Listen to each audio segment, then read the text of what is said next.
UP में विधानसभा की 9 सीटों पर 13 नवंबर को चुनाव होने हैं और ऐसे में बीजेपी और विपक्ष में वार पलटवार जारी है।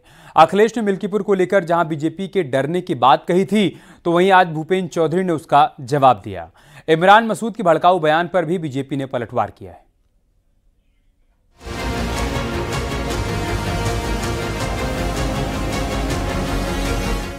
यूपी में विधानसभा उपचुनाव में समाजवादी पार्टी और कांग्रेस में गठबंधन हुआ है। यूपी में 2 सीटें कांग्रेस को मिली हैं। गाजियाबाद और खैर विधानसभा सीट पर कांग्रेस प्रत्याशी चुनाव लड़ेगा। बाकी 8 सीटों पर समाजवादी पार्टी का प्रत्याशी मैदान में होगा। उपचुनाव के लिए एसपी ने एक और प्रत्याशी घोषित किया है। मीरापुर से सुम्बुल राणा को समाजवादी पार्टी ने अपना प्रत्याशी बनाया है। 13 नवंबर को होना है उपचुनाव। अब तक समाजवादी पार्टी 9 सीटों के लिए 6 प्रत्याशियों के नाम का ऐलान कर चुकी है। कांग्रेस को सीट शेयरिंग में गाजियाबाद और खैर विधानसभा सीट मिली है। गाजियाबाद सीट के समीकरण की बात करें तो यहां 2022 में बीजेपी ने बड़ी जीत हासिल की थी। दलित, ब्राह्मण और ओबीसी वोटर्स यहां निर्णायक फैक्टर साबित होते हैं। कांग्रेस के सामने इस सीट पर बेहद बड़ी चुनौती बीजेपी ही रहेगी। राष्ट्रीय नेतृत्व ने माननीय अखिलेश यादव जी ने जो सीटें गठबंधन में तय की है वो अपने हिसाब से सही की है। और रही बात जीत की बात, तो 9 की 9 सीट पे कांग्रेस पार्टी और समाजवादी पार्टी का गठबंधन के जो कार्यकर्ता हैं एक दूसरे की ताकत बन करके लड़ेंगे चुनाव, क्योंकि हमें सीटों से मतलब नहीं, हमें मतलब है कि समाजवादी का पार्टी का प्रत्याशी और कांग्रेस का प्रत्याशी जहां भी होगा पूरी ताकत के साथ दोनों पार्टी गठबंधन के रूप में चुनाव लड़ेगी। मिल्कीपुर विधानसभा उपचुनाव को लेकर अखिलेश ने कल बीजेपी पर निशाना साधा था। अखिलेश ने कहा कि बीजेपी के तमाम आंतरिक सर्वे में भी ये रिपोर्ट आ रही थी, इसलिए वहां पर हार के डर से चुनाव टाला गया। अखिलेश के आरोपों पर प्रदेश बीजेपी अध्यक्ष भूपेंद्र चौधरी ने कहा कि बीजेपी नहीं बल्कि समाजवादी पार्टी हार के डर से घबराई हुई है, इसलिए वो मिल्कीपुर का उपचुनाव रोकने की कोशिश कर रही है। एसपी सांसद अवधेश प्रसाद के वकील ने केस वापस लेने का विरोध किया। मिल्कीपुर का चुनाव उनके अपने सर्वे में वो हार रहे थे। बीजेपी और उनके साथियों का जो इंटरनल सर्वे होता है उसमें वो हार रहे थे, इसीलिए उन्होंने पहले बीएलओ बदले, जिसमें कि पिछड़े पीडीए परिवार के सब बीएलओ हटा दिए गए, पीडीए परिवार के अधिकारी हटा दिए गए। उसके बाद फिर उन्होंने इंटरनल सर्वे कराया। मुख्यमंत्री जी कई बार गए, प्रशासन के लोगों को बुला करके राय मशवरा किया, इंटेलिजेंस से रिपोर्ट ली। जब उन्हें ये पता लग गया कि वो चुनाव हार रहे हैं, इतने खेल खेलने के बाद निश्चित रूप से समाजवादी पार्टी हताश है और निराश है,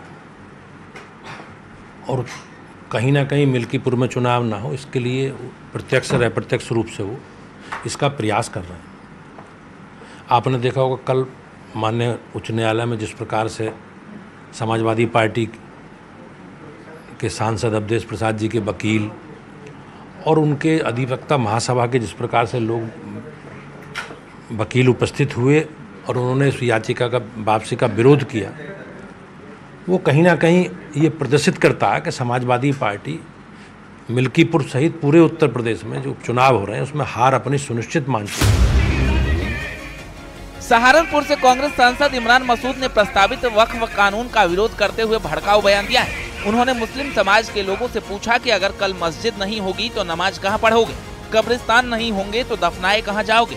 मुरादाबाद के कुंदरकी विधानसभा में होने वाले उपचुनाव के प्रचार के लिए आयोजित जनसभा में उन्होंने ये बातें कही। वहीं प्रदेश बीजेपी अध्यक्ष भूपेंद्र चौधरी ने इमरान मसूद पर पलटवार किया है।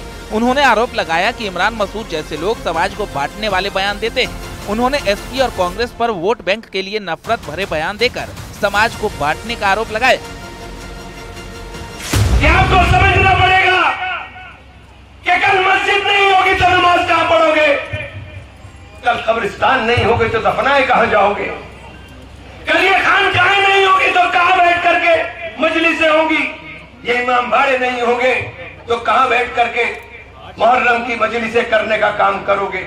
इमरान मसूद हो चाहे समाजवादी पार्टी के नेता हो, इनका जो दृष्टिकोण है और उस दृष्टिकोण में ये कहीं ना कहीं वोट बैंक के रूप में अपनी संभावनाएं देखते हैं, और इन्होंने हमेशा समाज में जाति, भाषा और सांप्रदायिक आधार पर तनाव पैदा करके वोट बैंक प्राप्त करने का काम किया है। हमारी सरकारें माननीय प्रधानमंत्री जी के नेतृत्व में सबका साथ, सबका विकास और सबके विश्वास के साथ आगे बढ़ उपचुनाव को लेकर तमाम सियासी दल लगातार बयानबाजी कर रहे हैं। एसपी और कांग्रेस में सीट शेयरिंग के बाद अब चुनाव प्रचार में बयानों की धार और तेज होती दिख रही है। Bureau report, news 18।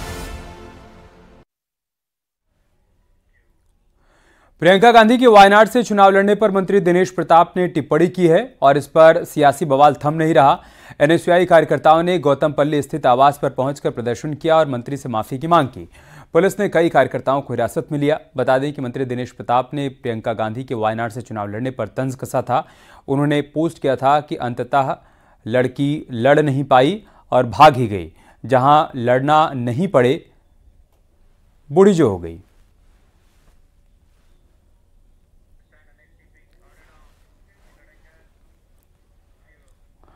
Priyanka Gandhi पर टिप्पणी करने के बाद सियासत थम नहीं रही। कांग्रेस के प्रदर्शन पर मंत्री दिनेश प्रताप सिंह का बयान आया। उन्होंने कहा कि जवाब राजनीतिक होना चाहिए। मैंने राजनीतिक टिप्पणी की थी। उन्होंने कहा कि खुद प्रियंका गांधी ने यूपी आकर कहा था कि लड़की हूं, लड़ सकती हूं, तो अब वायनाड क्यों जा रही हैं?